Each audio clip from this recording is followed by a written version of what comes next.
Welcome to Conversations. I'm Muqtedar Khan, your host, and today I'm going to talk to you about the relationship between Apple, India, and the United States. In the past a week or so, since Donald Trump's uh, press conference in Doha, there is this speculation going on as to whether Donald Trump is going to stop Apple's restructuring of its supply chain. Apple is has great ambitions to work with India. It has been working with India for the past 5 years in trying to basically move manufacturing from from China to India. So for the last 5 years, Apple has been working at it, and now you know that there are not only partnerships with Tatas. There are factories in Chennai, etc. And in fact, in the past 3 4 months, China about 600 tons of the US. Apple has flown about 600 tons of iPhones from India to the US in chartered flights in order to beat the anticipated tariffs. Uh, if, for example, if the tariffs were raised to in China at that time 145, then it would be simply impossible. The price of an iPhone 16 or 17 would be close to 16 1700 dollars in the US. Nobody would buy it, or people would indefinitely delay, because iPhone 15 is reasonably okay. So why would you upgrade yourself to the 16? Now the 17 is also out. So this is what happened.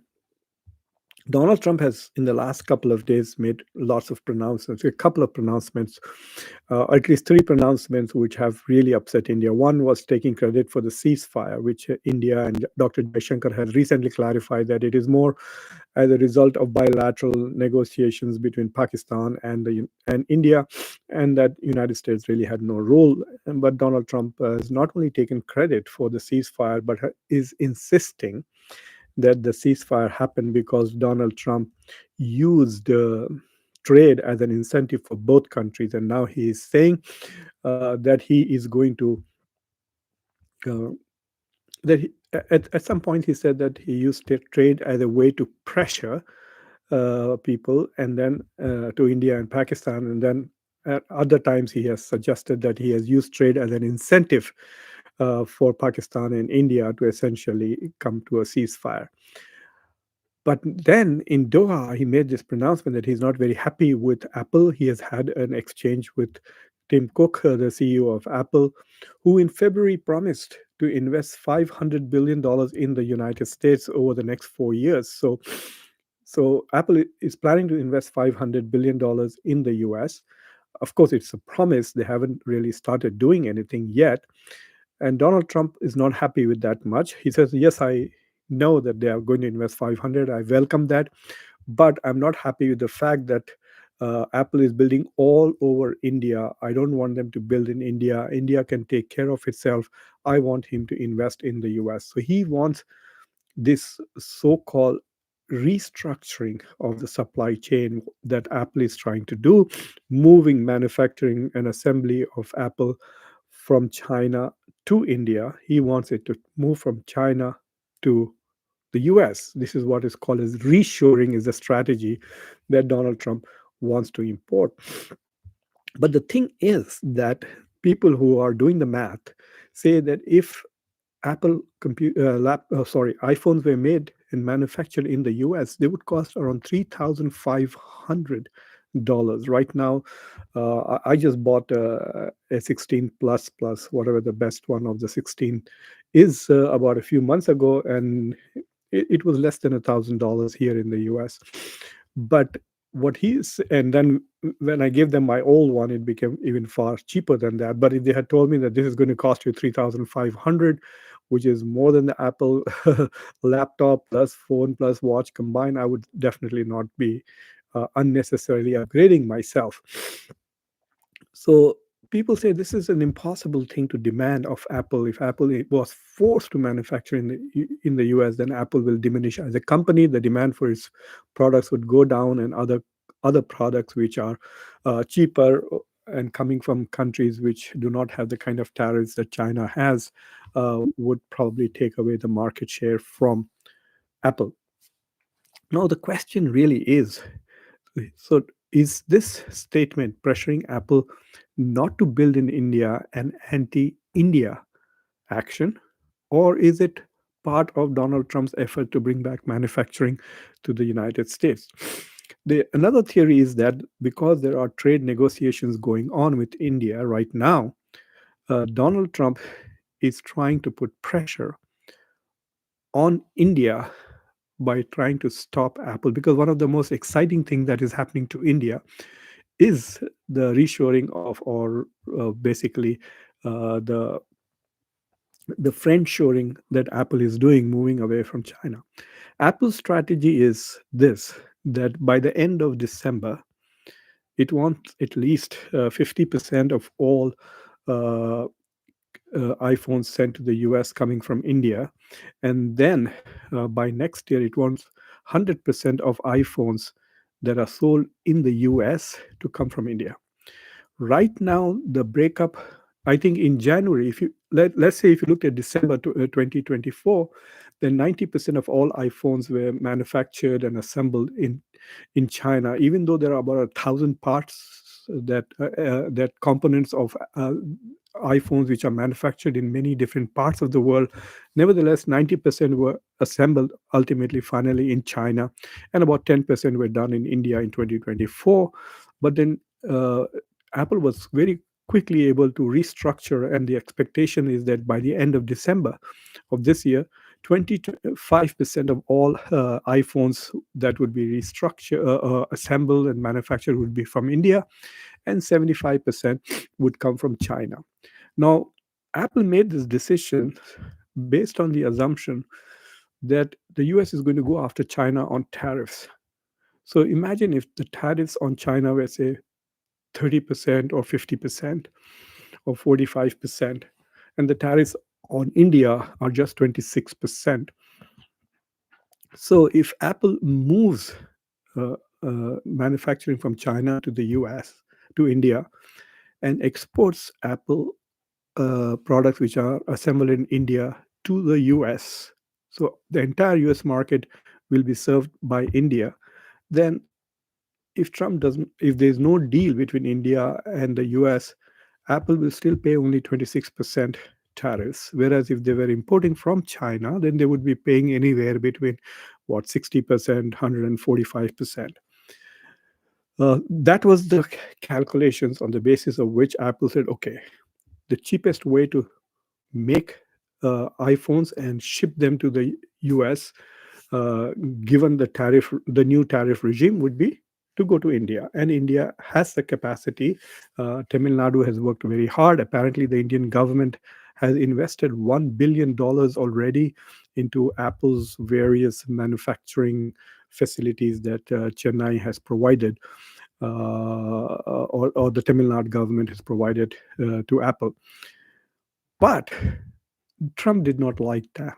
He wants the manufacturing not to go to India, but to come to the US. So Apple tried to make him happy by saying, oh, we're going to invest $500 billion in the US. To what end? It's not very clear. Like, what is Apple going to make in the US with that $500 billion? So that is not clearly available.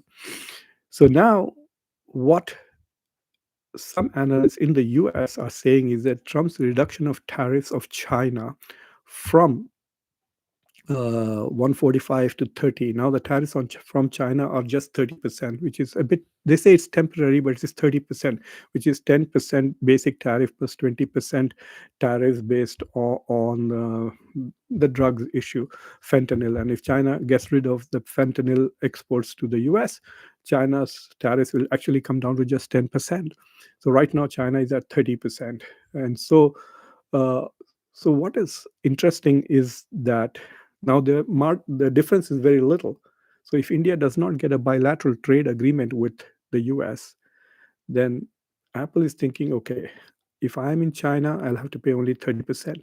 If I invest in India billions of dollars and then produce them in India, where they are having still a lot of problems of infrastructure and skilled labor, then the difference is only 4% in tariffs. So why not cut the cost of investments in India, keep the manufacturing in China, or keep both?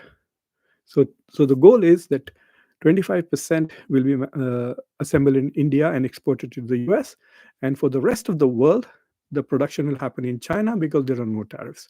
So if you're buying an iPhone in Vietnam, in Japan, in Australia, in Africa, etc., you will get the Chinese assembled iPhone because there will be no tariffs on China in these countries.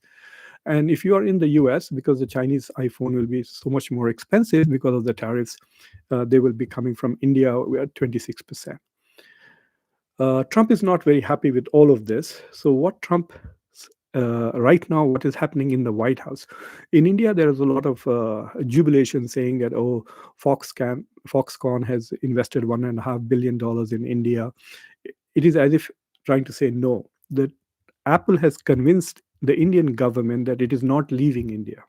It's going to maintain its footprint in India, and it's going to resist Trump's efforts. So basically, what Apple is probably thinking is, okay, we'll start doing something in the US, and once Trump loses attention, then we will keep this manufacturing facilities for 3 to 4 years, and then once Trump is gone, they will continue their investments in India because it's a long-term goal, because they want to completely secure their supply chain and not be dependent on China alone. So they are building in Vietnam. So they want to build all their laptops in Vietnam, and they want to build their iPhones in China and India. So that is the long-term plan of Apple. Uh, Basically, laptops in Vietnam and iPhones in China and India. But what Trump's administration right now is toying with the idea is they have two or three options. One, they can reduce tariffs on China, but if they reduce tariffs on China, that will only hurt India.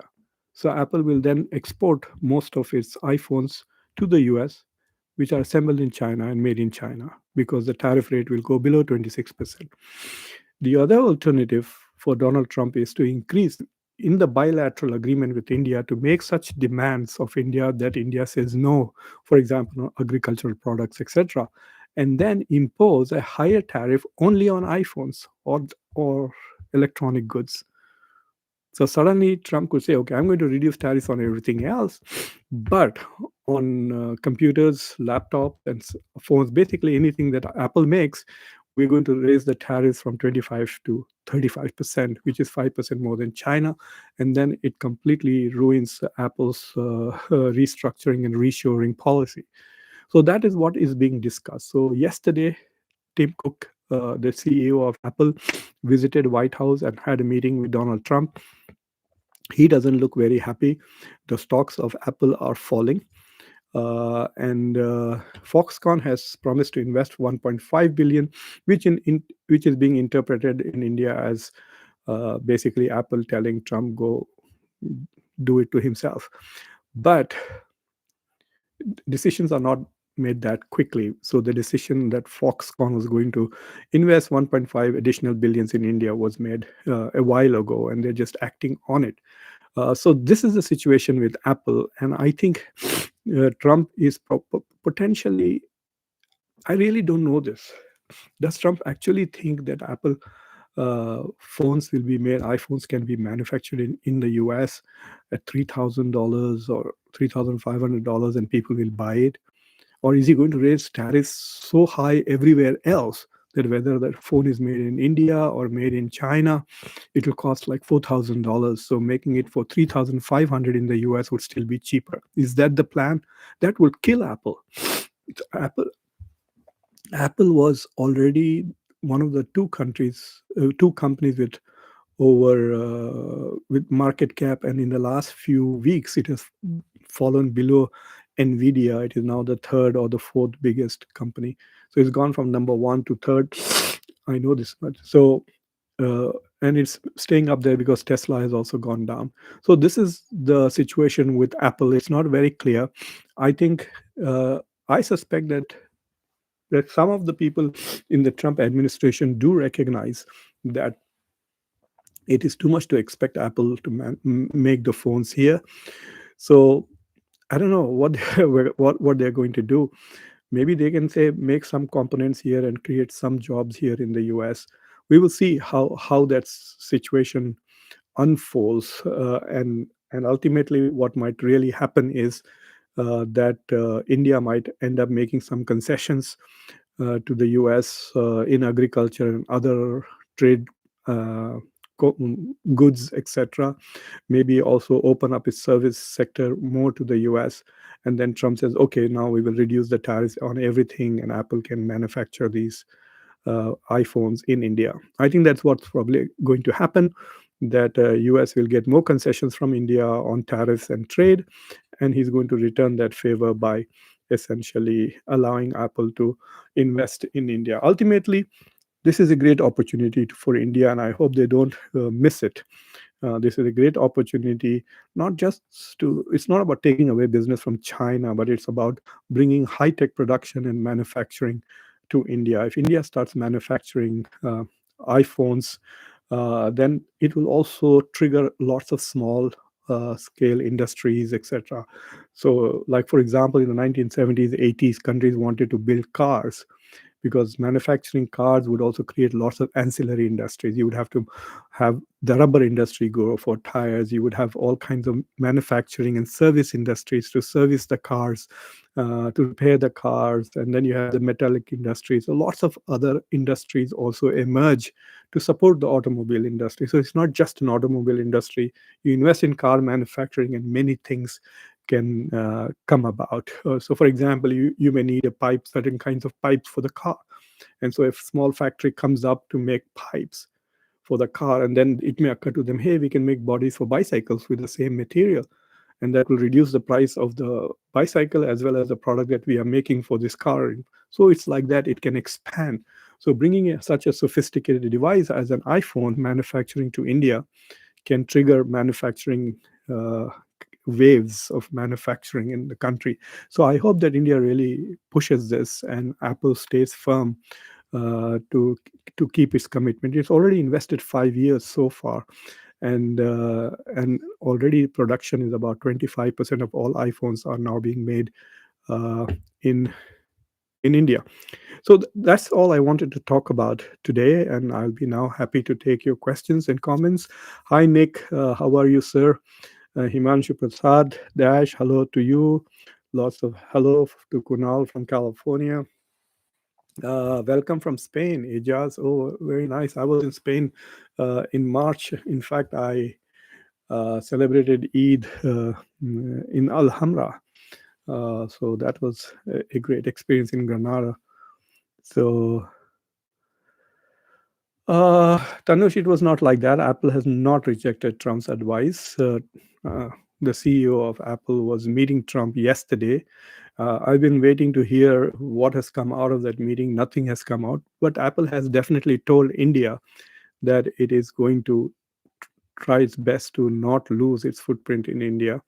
And Foxconn has, yes, definitely committed to investing $1.5 billion additionally in whatever it the parts that it makes for the Apple. Uh, uh, Semiconductor plant in Uttar Pradesh. Wow. Hari Sharma, Qatar, Bahrain, Indonesia blocked Pakistan's resolution on India in OIC. Uh, I will talk about that tomorrow. What, any other questions? How are you? What is this? Okay, so it is the same question. I just seeing it twice. So this is the geopolitical developments. I don't know whether you guys saw. I posted a video on Harvard, and that is also going to have a huge impact on international students. It could also impact India. India is now the country of origin of the largest number of international students to the US. At first, it used to be China, followed by India, but now Chinese students are coming to the US, but not as many as the Indian students who are still in the range of close to 200,000. But the number of visas that are being issued have been reduced, apparently. Uh, Nearly two-thirds of the people who applied have got rejections. And the rejection pattern is very clear. The more famous, the more recognized university you're going to, the higher the chances of you getting a visa.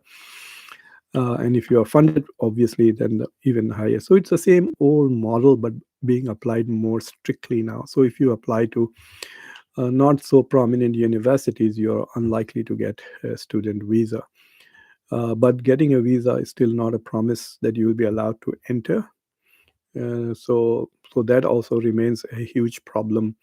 So international students who are applying, please delete all your Facebook, Twitter, and all your social media accounts, etc. You never know what can trigger the immigration people. It's not necessarily, you may think that a particular comment uh, is pro US or pro Israel, but it may be seen differently in the US.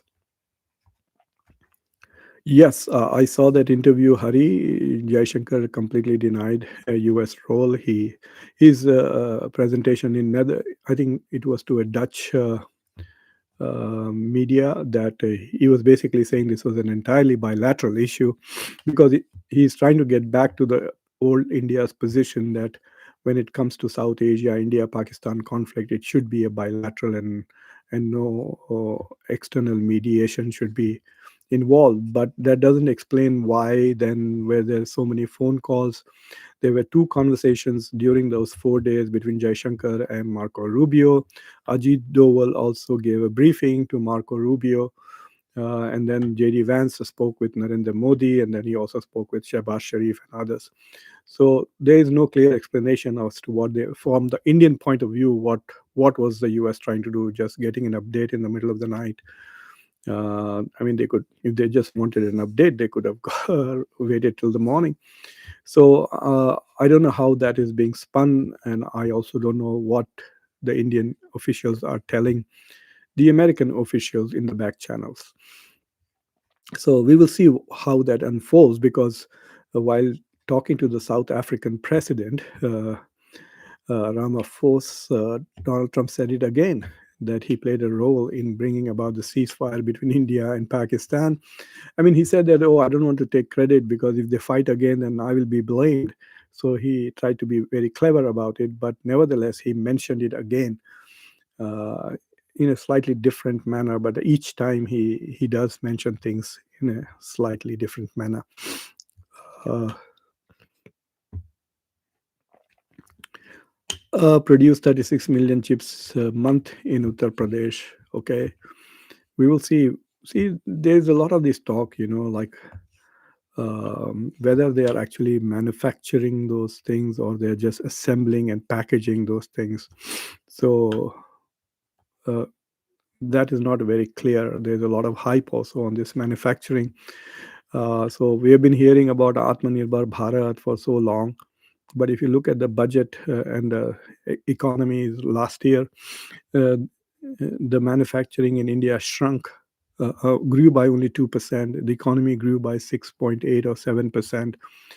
So most of the growth in the economy was in the agricultural sector and services, not in manufacturing. So while there is a lot of talk about manufacturing in India, the manufacturing is still 16 to 17%, and it has been at that number for the past several years. I'm still waiting for India's fourth quarter results to be announced. There are lots of forecasts that are coming out, but the official government figures have not come out. So once that comes out, I'm betting that the export figures are going to be very high for the January to March quarter, because of Apple probably exported about $20 billion worth of iPhones out of India to the US, Apple alone. So there will be a spike of $20 billion. If they do it every quarter, that would be like $80 billion in 1 year, which is equal to the total Indian manufactured exports to the US in 2024. Just the iPhones will have that figure. So I'm definitely expecting that the fourth quarter results for India on exports should be a pretty steep spike. Himanshu Prasad Dash, Hello, sir, to you. Himanshu is a member of Conversations.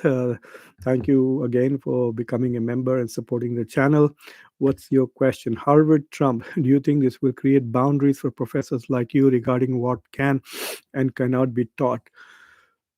That's a very good question because I teach Islam and global affairs, Middle East politics, U.S. foreign policy in the Middle East, and I'm very critical about the U.S. foreign policy. I've been. You just Google me and you'll find on Google Scholar and like hundreds and hundreds of articles out there which have been very critical.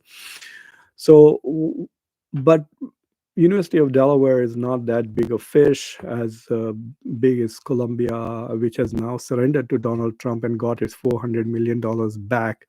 But Harvard is the biggest fish, so they're trying to fight Harvard and win, and Harvard is going to fight back. But what the Trump administration is demanding, like what should I say in my class today if a student asks me what is happening in Gaza? So what should I say? Oh, 100 children and Palestinians are just dying by themselves every day while Israel is hunting for Hamas. Or should I say that Israel is bombing indiscriminately on hospitals and on tents and on refugee tents and killing children and women in spite of having the data? There are ministers from the Israeli government who are openly advocating genocide, including killing children. Like, what should I should lie to my students?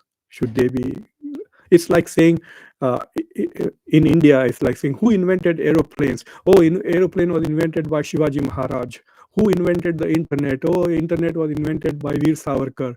Would you want to teach false things like that in India? No, you want them to know who invented the aeroplane. Where did the internet come from? Otherwise, that's not knowledge. So similarly, what are people supposed to teach in the universities which are ideologically pro the US? Like, who won the World War II? Only the US. Who won the war in Vietnam? Oh, the US. Who won the war in Afghanistan? Oh, the US. Why did the US go into Afghanistan? To promote democracy. Is Afghanistan a democracy? So what do I say then? Yes, Afghanistan is a democracy now after 20 years. So I don't know what this Trump administration wants. What they're really upset is that these are very elite universities. And most of the people who are going to graduate from Columbia and Harvard are going to be running this country. Trump came out of UPenn.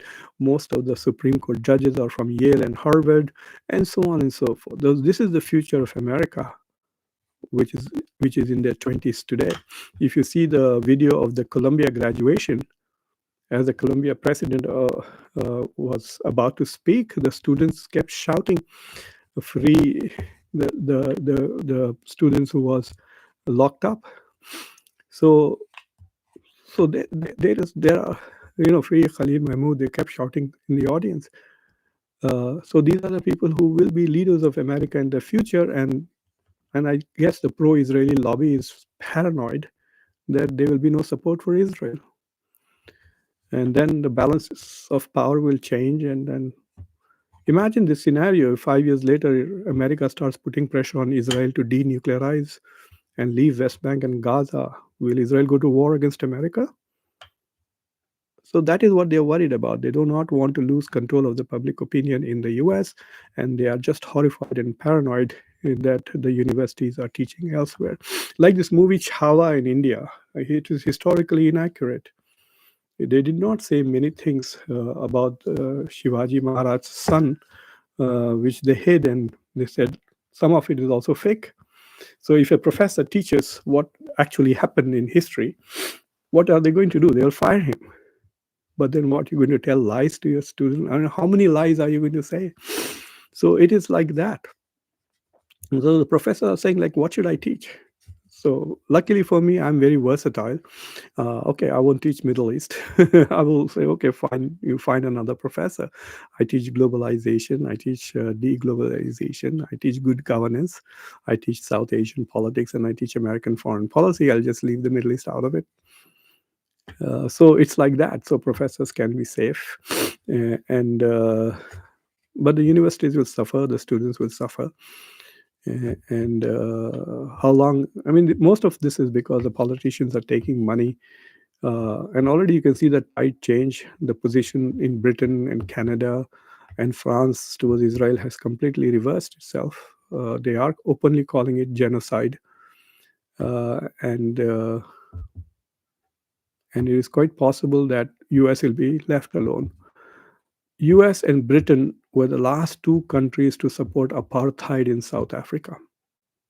The whole world turned against apartheid in South Africa, but the US and UK continue to support, thereby extending apartheid by at least 10 years. Then, when the US changed, then South Africa had no choice but to hand over to the African Americans. So, that is what is going to happen. The whole world's opinion is going to change towards Israel. The US will hang on maybe 5 more years, 10 more years, and then the tide will turn. I don't know why the Israelis assume that this is not going to happen. Already, a vast majority of Democrats' position has changed. And now in the US, a majority of Americans are now more critical of Israel than they were 2 years ago. So already you can see the public opinion has changed. In fact, maybe sometime this week, I will do see if there are some latest surveys on the public opinion towards what's happening in Gaza, and then talk to you guys about it. All right. Any other questions? Hari Vijay Sharma. I don't know, yeah. The Japanese they were not very supportive to the US on this issue. Sorry, the Japanese were not that supportive of India's position during the Operation Sindoor. And now people are beginning to say very clearly that perhaps India made a mistake. Before they attack Operation Sindoor, they should have sent delegations like this and let the other countries know what their point of view was, what India's position was. Because India has not provided any direct evidence connecting Pahalgam to Pakistan. It is just saying Pakistan used to do this in the past, so it has definitely done it now. But other countries are reluctant to accept that. But if India had provided some plausible case to connect Pakistan to Pahalgam, then those countries would have felt a bit more, shall we say, more comfortable to directly condemn Pakistan. So I think that is the scenario. The whole purpose of this entire delegations, which are going to all these countries now, is to basically place India's point of view and also change the narrative that is going on. There is some change in the media's coverage. There is more and more realization that, except for the Air Force issue, India did achieve significant military success during Operation Sindhu, especially targeting Pakistani air bases and doing damage to them. S. Goyal, hello, sir. How are you? Are you related to Piyush Goyal, who is here right now in the US conducting negotiations on trade? Naveed Akhtar, Trump is not pressuring Apple. No, Trump is pressuring Apple because he wants. He's saying, "Where is that 500 billion you promised me in February? This is May. What have you done so far?" Because look, there are about what, as they say, there are close to 500 days now left for midterm elections, and already the tide has turned against Trump. The approval ratings are beginning to go below 50. And usually the president loses midterms. It's very rarely in the US that the president has won the midterm election. But in this case, for Trump, I mean, he will lose his 2 seats in the Senate, and that's it. He would have lost the Senate, and that's it. Even if they retain the Congress, the House, they will not be able to pass any legislation. So Trump's bill, the big, beautiful bill, just passed, but it passed like with one vote, 215 to 214, I think. And Trump is paranoid. There's just one vote, and two Republicans voted against his bill. So he's going to try and, primary them and defeat them in the midterm elections. That's what Trump is threatening. But it was just by one vote that Trump won in the House, and it's not very clear that the bill will pass the Senate. So Trump is worried, I think, and he wants to have more and more things to show. But if the tariffs result in more inflation, then he's done. Then the last 2 years of Donald Trump will be just him looting whatever he can for his family to make money, forcing other countries to give money. This is the only president of the US which actually forces foreign countries to do business with his family. That's why none of his family members are in the government, because they are basically collecting money.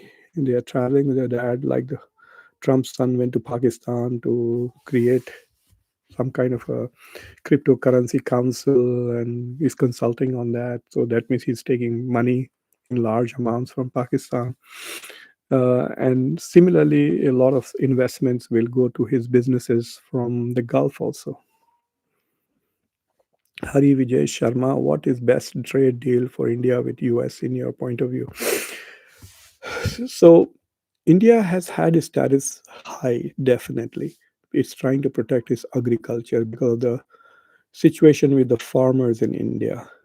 And India also acknowledges that it's not competitive in manufacturing with China. That's why India doesn't join multilateral free trade agreements. All its free trade agreements that it's trying to negotiate is bilateral without China. So it wants a bilateral with the US, and the US wants access to services in the, and that is where the India is very worried. It does not want to give US access. So US insurance companies, US consulting companies, US banks, all of that are kept out at the moment. So once that door opens, then a lot of foreign services will come to India. They'll provide better services than the locals. And then there will be a lot of basically foreign domination of Indian service sector. That is one fear. So he will have to balance. And I think because for political reasons, Modi will try to protect the agricultural sector. So if he decides that he cannot make concessions on the agricultural sector, he will have to make concessions in the service sector to the US. And I think that is what he's going to do. And then he will demand concessions from the US in the manufacturing sector. So if the US reduces tariffs, then India can export more from pharmaceuticals, semiconductors, iPhones, etc., electronic goods to the US if the tariffs go down. And then if India wants to continue to protect the agricultural sector, it's like, for example, the US corn, if it comes to India, then it'll take over. So US corn, US wheat, better quality and cheaper will completely dominate. The Indian farmers will have no jobs. And in the last 2 3 years, the only area where jobs have grown are in the agriculture sector to India. Something like 6 crore jobs have increased in the last 2 3 years in the agricultural sector. So that is what is going to happen. Some economists say it is going to be initially a bit tough for India, but eventually it will be good for India, because then the quality of services that come from overseas will force the Indian companies to become better and offer better quality services. And competition with foreign goods will also force Indians to uplift their quality of manufacturing, etc. So the same arguments that competition is good will apply. So right now, Modi's policies are very strange. He makes his business friendly, but he's also full of Labharti policies, which are welfareism. So he's like a leftist economist who talks rightist. So a conservative politician with lots of leftist policies, 80 crore people getting free food, women getting this, women getting that, not getting on the bus, and all. I was in Hyderabad this last week, and I was talking to one of the ministers, and he was saying that ye Rahul Gandhi ki promises, Rahul's guarantee is killing us. I said, what do you mean? Is that he promised that women can travel freely on buses, and so he has one or two such commitments that he made during the elections. And now Telangana is struggling to fulfill that. So these Labharti programs, which all parties are making, also put a burden on the state.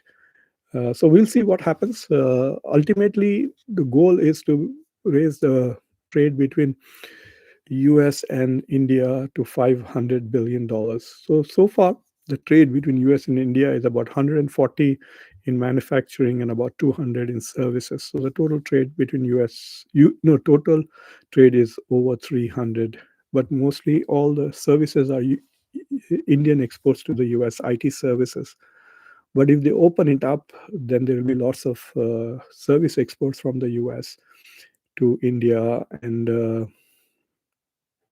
like, for example, all the Indian students who come to America, they are probably paying about anywhere between $5 to $10 billion a year. But that is not counted as America providing services to India. So there is a little bit of fuzzy maths there. All right, this is the last question. Will Asia Pacific narrative change to Indo Pacific after India show in Sindoor? Well, the narrative has changed to India Pacific since Donald Trump's first term. So if you go back and look at all the documents, they all mention India Pacific strategy.